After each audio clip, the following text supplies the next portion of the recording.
المرسلين أحمد بن عيسى الفقيه المقدم محمد بن علي وعلى آله وصحبه وفروعهم وإلى حضرة النبي الفاتحة. بسم الله الرحمن الرحيم. الحمد لله رب العالمين الرحمن الرحيم مالك يوم الدين. إياك نعبد وإياك نستعين. اهدنا الصراط المستقيم صراط الذين أنعمت عليهم غير المغضوب عليهم ولا الضالين. آمين. السلام عليكم ورحمة الله وبركاته. الحمد لله رب العالمين. اللهم صل وسلم على سيدنا محمد الأمين وعلى آله وصحبه حق قدره ومقداره العظيم.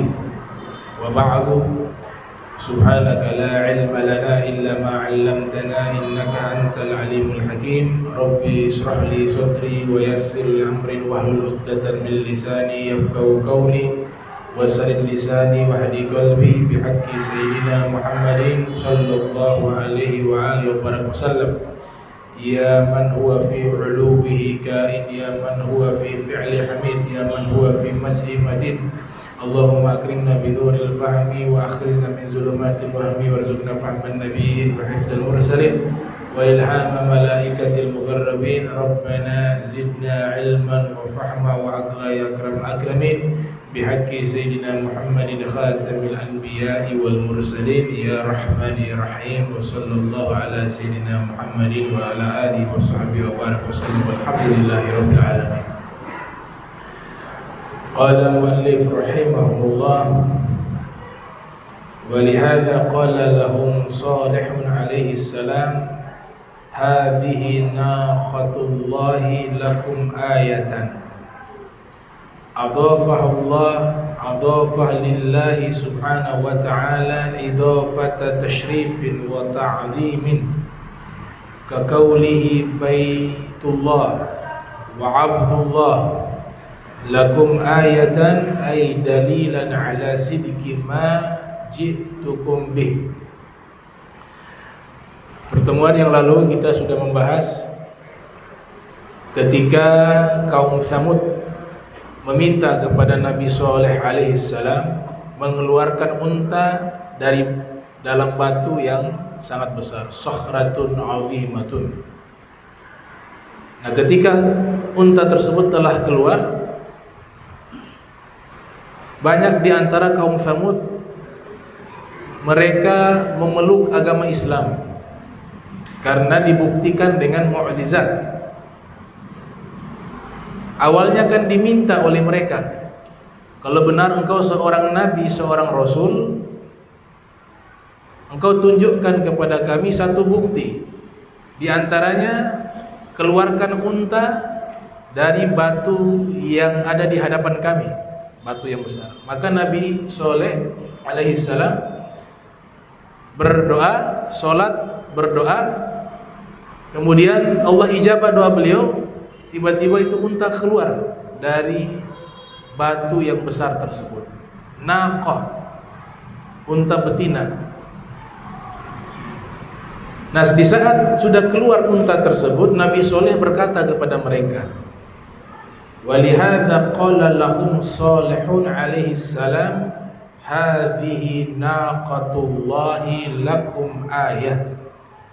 Ini adalah unta betinanya Allah yang dimunculkan untuk kalian sebagai tanda kebesaran Allah Subhanahu wa taala. Ayatan bisa makna mukjizat dan bisa bermakna tanda kebesaran Allah Subhanahu wa taala. Karena mukjizat itu bagian dari kekuasaan Allah Subhanahu wa taala. Al-Imam Al-Hafiz Ibn Katsir yang lahir tahun 700 Hijriah, meninggal tahun 774 Hijriah, beliau mengatakan adhafaha lillahi subhanahu wa ta'ala idhafah tashrifin wa ta'zimin. Kata naqatullah, unta Allah, bukan berarti unta tersebut Allah miliki, Allah tunggangi, bukan. Berarti Allah butuh kepada unta. Tapi maknanya unta Allah di sini adalah bentuk satu kemuliaan dan pengagungan terhadap unta yang Allah munculkan. Karena unta ini sebagai bukti kebenaran dari pengakuan Nabi Soleh sebagai seorang nabi atau juga sebagai seorang rasul. Karena di antara bukti kebenaran mereka sebagai seorang nabi dan rasul adanya mukjizat. Makanya dikatakan oleh para ulama, wa arsala rusulu bi mu'jizatin zahiratin bahirah. Allah mengutus para rasul membawa juga mukjizat sebagai bukti mereka adalah para rasulnya Allah Subhanahu wa taala. Maka hal ini sama seperti kita mengucapkan Baitullah, rumah Allah. Bukan berarti Allah tinggal di situ. Tapi itu bentuk kemuliaan. Kita sebut Baitullah. Ka'bah adalah Baitullah, rumah Allah. Nah, kalimat rumah Allah bukan berarti menunjukkan Allah tinggal di rumah tersebut, di tempat tersebut. Tapi kalimat itu menunjukkan kemuliaan tempat itu. Sama seperti naqatullah. Contoh yang lainnya adalah Abdullah, hamba Allah. Ini gelar tertinggi Allah berikan kepada para nabi, terlebih khusus Nabi Muhammad SAW. Makanya peristiwa Al-Isra Allah sebutkan Nabi dengan kata hambanya. Subhanalladzi asra bi'abdihi. Ya, Maha suci Allah yang menjalankan hambanya. Di sini hambanya adalah Nabi Muhammad SAW. Di surat Al-Kahfi juga Allah sebutkan Nabi Muhammad dengan gelar hambanya. Alhamdulillahilladzi anzala ala abdihil kitaba wa lam yaj'al lahu iwaja. Segala puji bagi Allah yang telah menurunkan Al-Qur'an kepada hambanya. Di sini hambanya adalah Nabi Muhammad sallallahu alaihi wasallam. Di surat Jin juga Allah sebutkan dengan gelar Abdullah, hamba Allah. Lamma qama Abdullahi yad'uhu kadu yakununa alaihi libada. Tatkala hamba Allah berdiri sambil berdoa kepadanya, maka bangsa jin berbondong-bondong berkumpul di sekeliling hamba Allah, memenuhi tempat berdoa atau tempat berdirinya hamba Allah. Siapa hamba Allah di sini? Yaitu Nabi Muhammad sallallahu alaihi wasallam, Abdullah. Di surat Al-Furqan juga Allah taala sifati hambanya, yaitu Nabi Muhammad sallallahu alaihi wasallam, alladzi nazzala al-furqana ala abdihi. Dia Allah yang telah menurunkan Al-Qur'an kepada hambanya. Jadi bukan berarti hamba di sini Allah butuh. Allah butuh kepada hamba, karena definisi hamba di sini artinya kita butuh jasanya. Kita butuh jasanya. Sedangkan Allahus Somad, makna As-Somad sebagaimana dijelaskan oleh Syekh Zarruq Al-Fasi dalam kitab Syarh Asma'il Husna, As-Somad artinya la yahtaj ila kulli syai'. Allah tidak butuh kepada segala sesuatu. Tidak butuh kepada segala sesuatu. Al-Imam Ali bin Abi Thalib pernah ditanya oleh seseorang, "Aina Allah? Allah itu di mana?" Beliau menjawab, "Innal ladzi ayyana aina fala yuqalu lahu aina." Dia Allah yang menciptakan di mana, maka tidak layak mengatakan Allah itu di mana. Orang kedua datang bertanya, "Kaifa Allah? Allah itu bagaimana bentuknya?" Al-Imam Ali menjawab, "Innal ladzi kayyafa kaifa fala yuqalu lahu kaifa." Dia Allah yang menciptakan bagaimana, maka tidak layak mengatakan Allah bagaimana. Nah, ini namanya Allah tidak butuh dengan apapun. Tidak butuh dengan waktu, tidak butuh dengan tempat, tidak butuh dengan keadaan. Laisa kamitslihi syai'un wa huwa sami'ul basir. Tidak ada sesuatu yang menyerupai Allah Subhanahu wa taala. Makanya kalimat subhanallah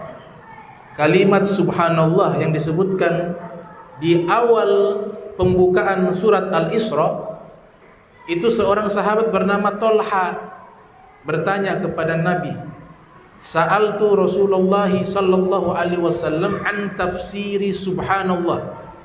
Saya bertanya kepada Nabi Muhammad tentang tafsiran kata subhanallah. Kemudian Nabi menjawab, makna subhanallah adalah tanzihun lillahi an kulli su', mensucikan Allah dari segala sesuatu yang buruk dinisbatkan kepadanya, yang tidak layak dinisbatkan kepada Allah Subhanahu wa taala. Kalimatani habibatani ila rahmani khafifatani ala lisani thaqilatani fil mizani subhanallah wa bihamdihi subhanallahil azim. Nabi katakan dua kata yang sangat dicintai oleh Allah, dan dua kata ini ringan diucapkan oleh lidah, dan dua kata ini kalau Allah terima itu memenuhi timbangan amal dengan kebaikan. Dua kalimat tersebut adalah subhanallah wa bihamdihi subhanallahil azim. Jadi luar biasa ya sifat daripada Allah Subhanahu wa taala yang maha suci, maha mulia, maha luhur, maha segala-galanya. Al-Imam Ali bin Abi Thalib juga pernah mengatakan dari anak turunan beliau bernama Al-Imam Ali Ridha. Ilmu ini didapat dari Sayyidina Ali, yang Sayyidina Ali dapat dari Nabi Muhammad sallallahu alaihi wasallam. Disebutkan dalam kitab Nurul Absar fi Manaqibi Ali Mukhtar. Al-Imam Ali Ridha mengatakan, man qala al-Qur'anu makhluqun fahuwa kafir. Siapa yang menyatakan Al-Qur'an itu makhluk, maka dia kafir. Kenapa Imam Ali Ridha menyatakan demikian? Untuk mensucikan Allah. Seandainya Al-Qur'an itu makhluk, maka akan disifati yang berfirman itu makhluk. Karena ketika makhluk berarti dimulai, ada ibtida. Kalau dimulai berarti kalam tersebut dimulai dengan satu suara. Kalau satu suara dimulai berarti ada huruf. Kalau ada huruf berarti ada waktu, ada suara. Maka ini seperti tashbih lil makhluk, menyerupakan Allah dengan makhluk. Karena membutuhkan waktu, membutuhkan daripada mengeluarkan suara. Kalau suara itu keluar berarti dia punya organ tubuh. Kalau organ tubuh maka tashbih, menyerupakan Allah dengan makhluk. Itu kenapa kalamullah itu, Al-Quran itu bukan makhluk, tapi dia sifat. Sifatnya Allah.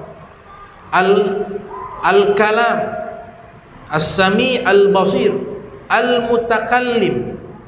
Itu sifatnya Allah. Al-mutakallim. Allah itu berfirman. Allah berfirman. Tapi firmannya Allah kita tidak tahu seperti apa. Cukup kita imani.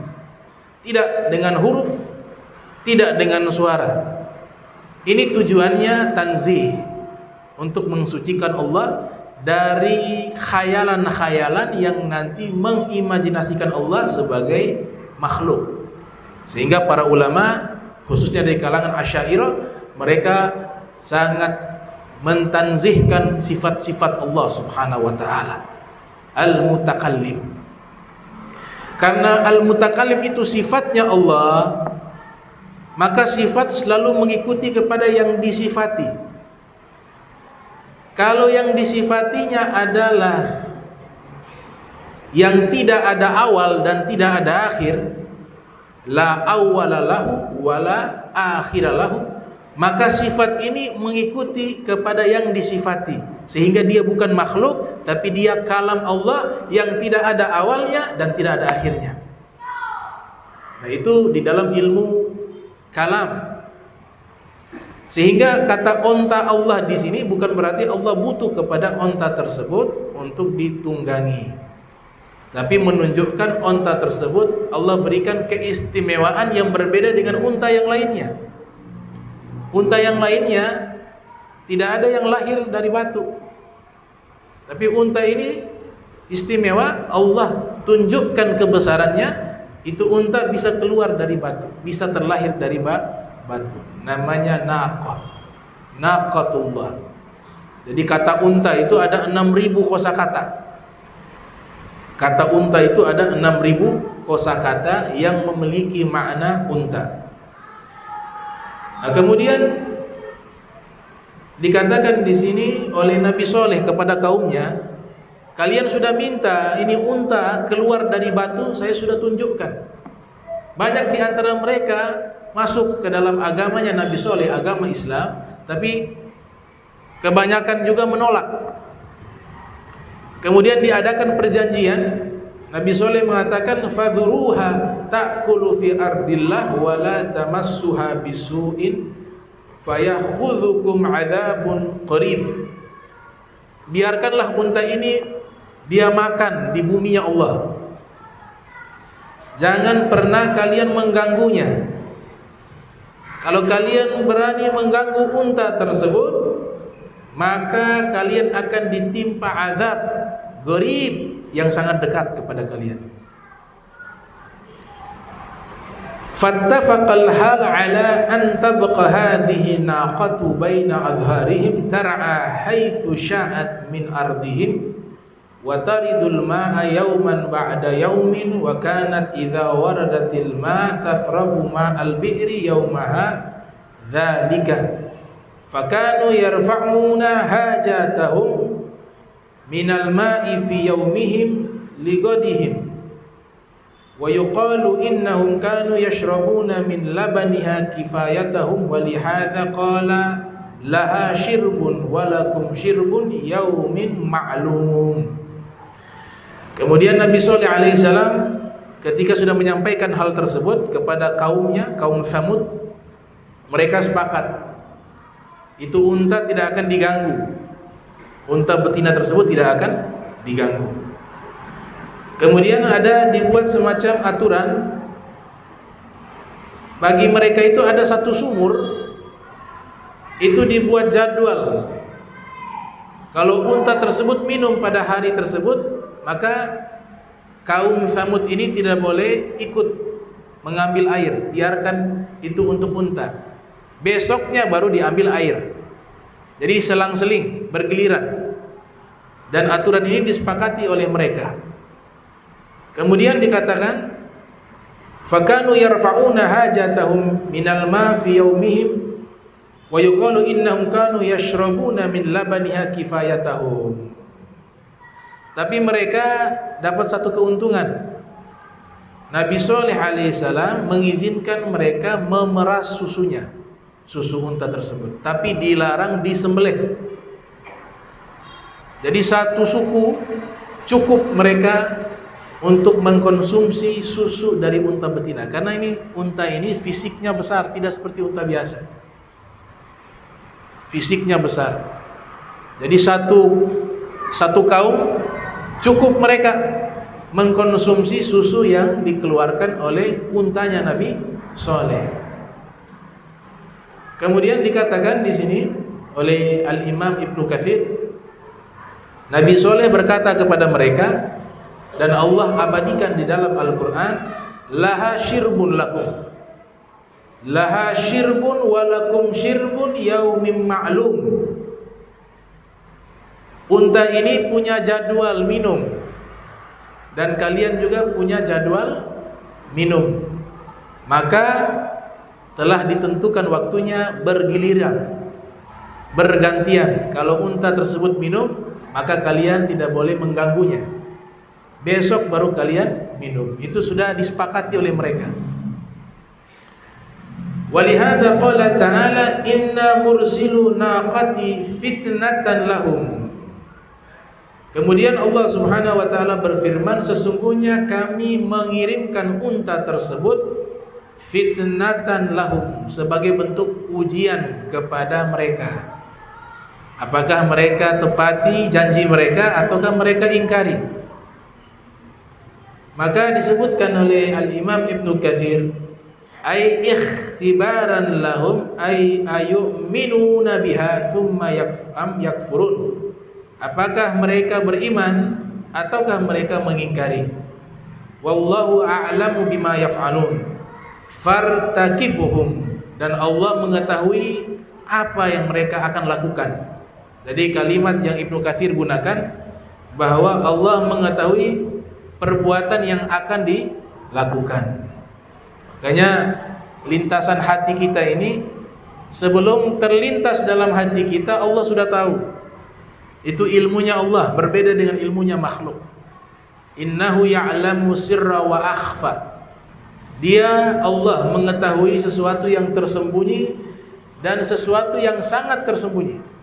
Ulama tafsir ketika menafsirkan ayat tersebut mengatakan as-sirra itu artinya adalah yang tersembunyi dalam hati. Itu Allah tahu. Wa akhfa, dan yang belum terlintas di hati Allah sudah tahu. Belum terlintas di hati kita, Allah sudah mengetahuinya. Itu ilmunya Allah Subhanahu wa ta'ala. Maka Allah nyatakan fartagibhum, tunggu saja apa yang mereka lakukan terhadap unta tersebut, kata Allah Subhanahu wa ta'ala kepada Nabi Saleh.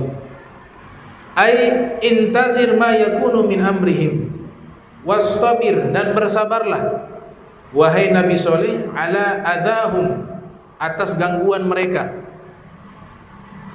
Fasayatikal khabaru ala jaliyah, nanti akan muncul bukti yang nyata atas perbuatan mereka.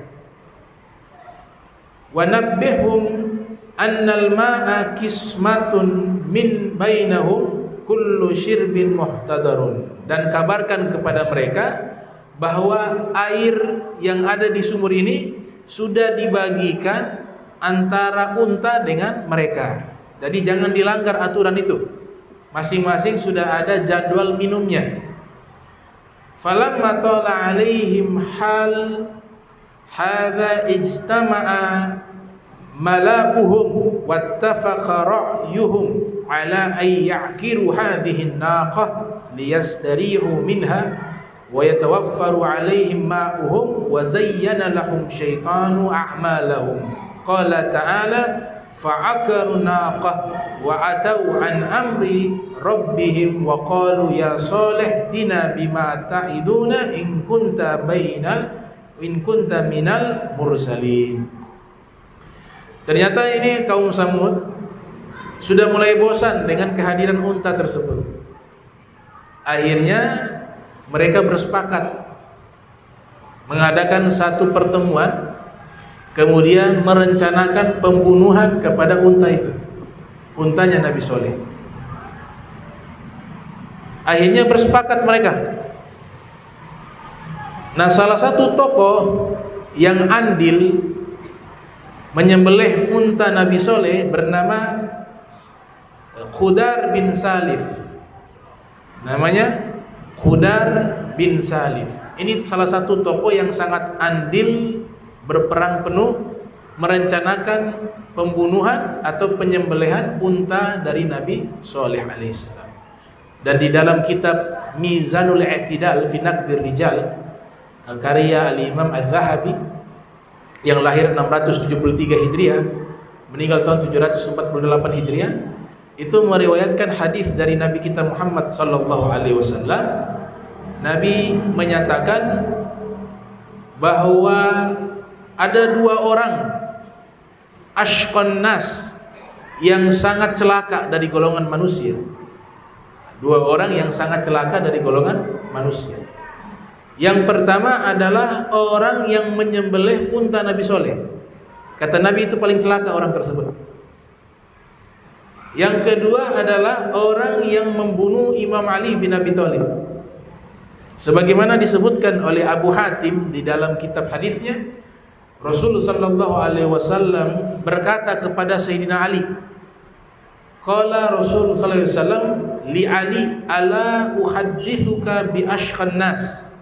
Nabi katakan kepada Imam Ali, wahai Ali, mau aku kabarkan kepadamu manusia yang paling celaka? Qala bala. Sayyidina Ali mengatakan, na'am ya Rasulullah, iya ya Rasulullah. Kemudian Nabi katakan, rajulani, manusia yang paling celaka ada dua orang. Yang pertama, ahaduhuma Uhaymirus Samud alladhi akara naqah. Yang pertama adalah seorang laki-laki yang wajahnya putih kemerah-merahan. Karena Hudam bin Salif ini fisiknya itu kulitnya putih kemerah-merahan. Nabi katakan, ia paling celaka. Kenapa paling celaka? Karena dia menyembelih untanya Nabi Soleh, dan dia berasal dari golongan kaum Thamud, kata Rasulullah SAW. Itu yang pertama. Dan manusia yang paling celaka yang kedua, walladzi yadribuka ya Ali. Berarti Nabi sudah kabarkan Sayyidina Ali akan terbunuh dan akan dibunuh oleh orang. Nabi katakan orang kedua yang paling celaka adalah walladzi yadribuka ya Ali, orang yang menebas dirimu dengan pedang. Ya Ali, ala hadza, Nabi tunjukkan, dia tebas pedangnya ke arah kepalamu bagian atas. Ya'ni karna hatta tabtalla minhu hadhihi, ya'ni lihyatu, sampai darahmu mengucur membasahi jenggot. Jadi kalau kita membaca maktalnya Imam Ali, peristiwa terbunuhnya Sayyidina Ali, itu benar. Dia menebas dari atas kepala. Beliau, beberapa riwayat menyebutkan, di antara salah satu riwayat, Imam Ali sedang melaksanakan sholat subuh, menjadi imam. Dia dari belakang, dia tebas persis di atas kepalanya, dan itu sesuai dengan sabda Nabi Muhammad SAW, sampai darah beliau mengucur ke jenggot. Nabi katakan, inilah dua manusia yang paling celaka. Yang membunuh Imam Ali bin Abi Thalib namanya adalah Ibnu Muljam Al-Khariji. Ibnu Muljam Al-Khariji. Al-Khariji ini nisbat kepada satu kelompok namanya kaum ekstremis yang ada di masa tersebut, kaum Khawarij. Ekstrim, gulu. Jadi mudah mengkafirkan orang dan mudah menghalalkan darah orang untuk dibunuh. Padahal posisinya Imam Ali bin Abi Thalib dengan Ibnu Muljam tidak pernah berjumpa dengan Nabi, tidak pernah belajar kepada Nabi, tidak pernah menjadi orang yang andil di dalam memperjuangkan agama Islam. Berbeda dengan Imam Ali bin Abi Thalib, termasuk salah satu orang yang dikabarkan penghuni surga oleh Nabi Muhammad, termasuk orang yang Allah perintahkan mencintainya. Jadi Allah perintahkan Nabi mencintai Imam Ali. Di dalam hadis disebutkan, amarani Rabbi bi uhib arba, saya diperintahkan oleh Allah mencintai 4 orang.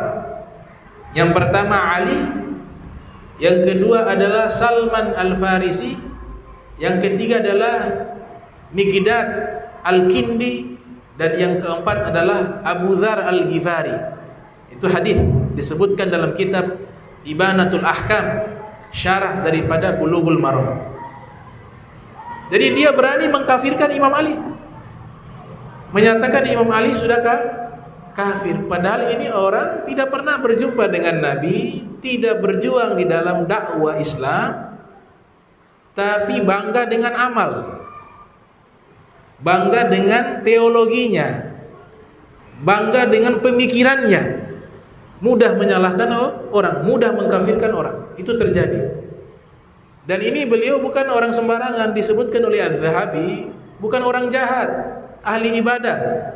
Imam Zahabi mengatakan di dalam kitab Mizanul I'tidal fi Naqdi Rijal, beliau ini kalau di siang hari puasa tidak pernah putus. Dia nih, Ibnu Mulzam. Az-Zahabi katakan, as-shaim bin nahar, al-qaim bil lail. Kalau malam hari habis dengan sholat. Bahkan di dalam satu riwayat mengatakan hafizal Quran, termasuk orang yang menghafal Al-Quran. Jadi hafal Al-Quran, rajin berpuasa, rajin sholat malam, ahli ibadah. Tapi pemahamannya menyimpang, mengkafirkan Sayyidina Ali, dan Imam Ali dibunuh oleh Ibnu Muljam. Nah, itu yang menjelaskannya adalah Al-Imam Az-Zahabi dalam kitabnya Mizanul I'tidal fi Naqdi Rijal. Kemudian juga disebutkan di sini yang membunuh untanya Nabi Soleh namanya adalah Hudam bin Salif. Hudam bin Salif. Ada hal yang menarik di sini, bapak-bapak sekalian yang saya hormati. Jadi ada namanya energi negatif yang mempengaruhi seseorang menjadi jahat. Ternyata diteliti, Hudam bin Salif ini dia adalah seorang anak zina. Anak zina. Jadi ketika Nabi Soleh dan nabi-nabi terdahulu mereka mengajarkan agama mereka, kemudian beriman, mereka nikahnya Islami. Yang tidak mau mengikuti ajaran para nabi, maka nikahnya bukan nikah secara Islami. Dan Qudamah bin Salif, kata Ibnu Katsir yang menyatakan bahwa waladu zania, dia ini yang membunuh unta Nabi Soleh adalah anak zina. Ada ucapan ulama, para ulama mengucapkan ucapan ini, orang yang membenci keluarga Nabi, orang yang membenci keluarga Nabi itu pasti dia termasuk 3 golongan ini. Yang pertama pasti dia orang munafik. Pasti dia orang munafik. Kita diajarkan mencintai sahabat Nabi dan juga keluarga Nabi. Hukumnya wajib. Nah, orang yang membenci keluarga Nabi, berkata para ulama, para aulia, orang itu pasti orang munafik. Dipastikan orang munafik. Kenapa demikian? Bagaimana mungkin dia yang mengikuti agama Nabi Muhammad kok bisa membenci keluarga Nabi Muhammad? Berarti ada yang salah dalam hatinya. Di dalam kitab Tarikhul Khulafa, Al-Imam Suyuti yang lahir tahun 849 Hijriah, meninggal 911 Hijriah, meriwayatkan hadis. Nabi katakan kepada Imam Ali, "Ya Ali, la yuhibbuka illa mu'min wa la yubghiduka illa munafiq." Jadi yang mengatakan munafik Nabi Muhammad. Nabi Muhammad katakan, "Wahai Ali," ini maknanya Imam Ali dengan seluruh turunannya, dengan istrinya, seluruhnya. Kata Nabi apa? "Ya Ali, tidaklah orang mencintaimu pasti dia orang beriman, dan tidaklah orang membencimu pasti dia orang munafik." Jadi yang bilang munafik siapa? Nabi Muhammad SAW. Munafik. Yang kedua, orang yang membenci keluarga Nabi SAW. Yang kedua, pasti dia anak zina. Pasti dia anak zina. Anak zina itu indikator dengan apa? Dia membenci dan tidak senang mendengar tentang riwayat Ahlul Bait. Saya ahli sunnah wal jamaah. Saya cinta sahabat Nabi, saya cinta Ahlul Bait Nabi. Dua-duanya adalah kewajiban. Tapi ketika kita mendengar misalnya riwayat sahabat Nabi, dalam hati kita ada mendiskreditkan sahabat, berarti hati kita salah, menganggap remeh sahabat. hati kita salah. Sebaliknya juga, ketika diceritakan tentang Ahlul Bait, dalam hati kita mendiskreditkan Ahlul Bait, meremehkan, tidak senang mendengar tentang riwayat tersebut, berarti hati kita juga salah. Maka Nabi katakan orang yang membenci munafik. Atau yang kedua, anak zina dia, walaupun dia muslim. Karena sejarah membuktikan banyak orang muslim yang membenci keluarga Nabi.